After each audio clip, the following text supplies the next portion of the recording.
Hey, what's going on, guys? This is Broku, and welcome back to another Dragon Ball video. Welcome back to the what if that started it all. Yes, this is what if future Gohan went back in time instead of future Trunks, and this is part 6. If you don't know, this is the what if that really jump-started my channel over 9 months ago. So I'm glad to finally get back to this after not doing one for over 7 months. And this is where I will finish the Tournament of Power in this what if series, and maybe you'll go past that once the movie comes out. But anyways, guys, let's shoot for 1,000 likes, as that is the goal for most of my what if videos, and I do want to remind you that all of the previous parts to this what if series will be linked in the description below. Also, I'm going to give you guys a bit of a summary. So in the last part, we had future Trunks, Goku, and Gohan face off against the Trio to Dangers in the exhibition matches. And then, finally, we'd finish off with Gohan facing off against Toppo, as Toppo wanted to challenge Gohan. Which Gohan, who is very overpowered in the series, actually defeats Toppo with relative ease. And so we would get this Universe 7 team being Goku, Vegeta, Gohan,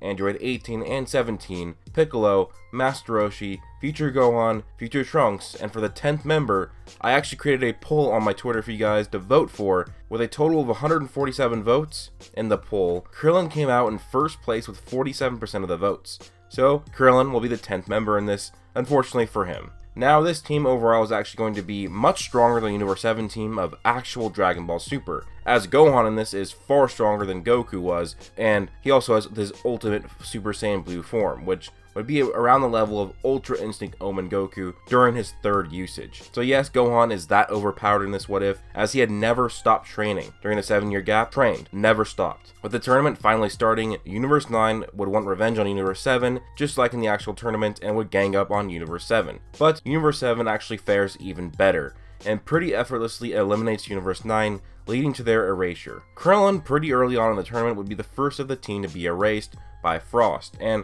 Roshi, faring quite well for his age due to his experience, would eventually be forced to disqualify himself after a near-death experience.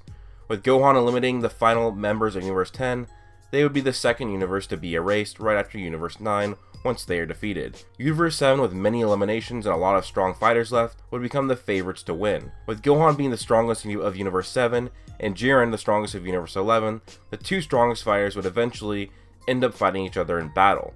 Not Goku fighting Jiren, because Gohan is actually much stronger than him, and Jiren would rather fight the strongest, just like what happened with Vegeta in Dragon Ball Super. And this could end up being a better fight than the first matchup of Goku and Jiren. Unlike Goku, Gohan in his base form was more than enough to pierce Jiren's natural ki barrier. But even then, Gohan, he went Super Saiyan, and he still wasn't near enough to take on Jiren, and thus went Super Saiyan Blue. This is where the fight actually got quite interesting, as Gohan was more than enough of a valiant fighter to take on Jiren, as he forces Jiren to go even further beyond than what he used when he negated the Spirit Bomb. When even a Kamehameha was deemed unable to take out Jiren, Gohan needed to go full power and went Ultimate Super Saiyan Blue. Yes, a form that does not exist, but I wanted to do this because this is a fan fiction and why not? It's never happened, but it could be possible, so I guess who cares? You can dislike it, but that's what I went with. With this form, Gohan is at roughly the level of Ultra Instinct Omen Goku during his 3rd appearance in episode 129. This wishes Jiren to use an extreme amount of his power.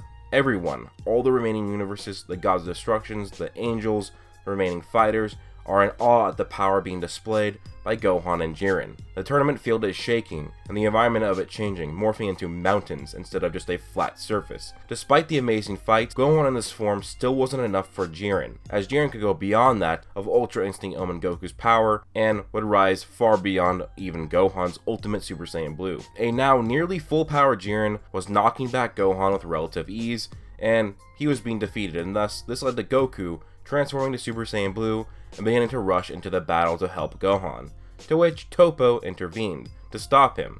With Goku being far stronger than Toppo though, he would just knock him away like it was nothing. And this led Toppo to transforming and using his ultimate power. Toppo would use his God of Destruction transformation, and went all out against Goku. This led to Vegeta joining the fight as well, as the two of them would prove not be enough for God of Destruction Toppo, and thus Vegeta would surpass himself and go Super Saiyan Blue evolution.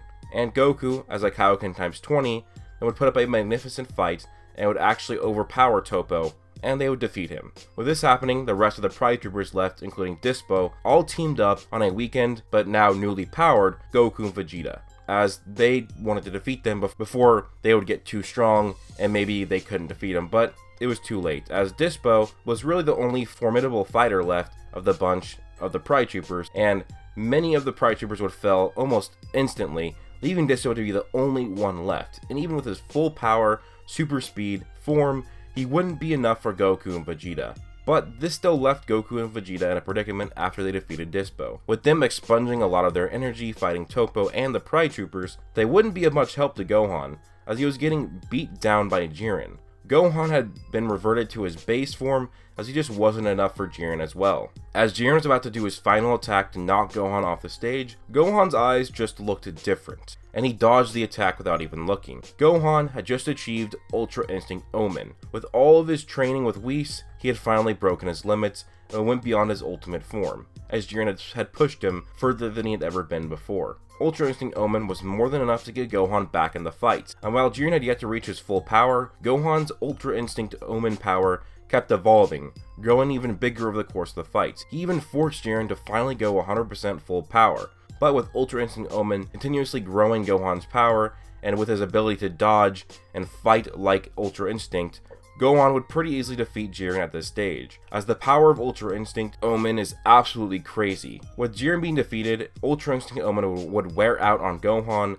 and he would lose much of his power, and with all of his stamina gone, Gohan would reside to disqualifying himself, as he would have nothing left, but not before giving the remaining members of Universe 7 encouraging words to his teammates to finish off the remaining universes. With Universe 7 still having 7 members left and most of their strong fighters left, they would basically be bombarded by many of the remaining universes with their remaining fighters, as Universe 7 was the current heavyweight. The lesser universes, Universe 2, was pretty easily defeated by Universe 7, as they didn't have any crazy strong fighters. This would leave Universe 6, Universe 3, and Universe 4 remaining to fight Universe 7. And Kappa had a rough time fighting the universe of his master, but he wouldn't directly fight Vegeta, so he ended up getting over it. With this, he would get a Vegeta vs. Hit rematch, a much stronger Vegeta versus a much stronger Hit. In this, we'd still get Goku fighting against Kale and Caulifla, which would still lead to a Goku vs. Kefla fight. We would get Kaba taking on Future Trunks, the son of his master, and Piccolo versus the two Namekians, which Piccolo would vastly struggle against. This is also a stronger version of Piccolo, since he had continuously trained with Gohan, who Gohan was an OP fighter. So Piccolo is extremely strong in this What If because he spent a lot of time training with Gohan, so he was able to take on the two Namekians, but wasn't able to really overpower the both of them. The two androids, 17 and 18, would take on the Universe 3 robots, and would be quite successful. Future Gohan, pretty much by himself, eliminates the rest of Universe 4, as there was just two seemingly invisible fighters, and not very a lot of great fighters left, and it would be kind of a cakewalk for him. With the three robots fusing with the Doctor, they would eventually become Ani-Raza, which Android 17 and Android 18 would have a huge trouble fighting against, as Ani-Raza was extremely strong.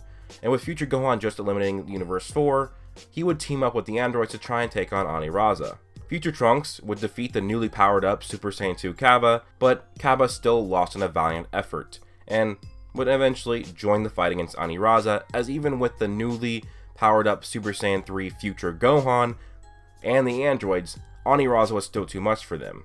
Vegeta would defeat Hit, and then would also join the fight against Ani-Raza, just like what kind of happened in the show, everybody teaming up on Ani-Raza, because he was a huge threat. And with Goku finally defeating Kefla using his Ultra Instinct Omen, he joins the fight against Ani-Raza, and basically Ultra Instinct Omen Goku in this was really the one who defeated Ani-Raza, not 17, because Goku was able to keep his Ultra Instinct Omen form for a little bit longer after defeating Kefla, and thus Universe 3 would be erased, and with Piccolo nearly losing from the two Namekians who had also fused with their own races, he still held strong, and now with the two Namekians being the only fighters left on Universe 6, with the rest of Universe 7 coming, they would team up and pretty easily defeat the Universe 6 Namekians, leading to the erasure of Universe 6. Now this would still lead to the same wish in the Tournament of Power. Now I don't think it would come from Android 17, but almost any of the fighters remaining on the Tournament of Power for Universe 7 would make this wish to bring every universe back to life,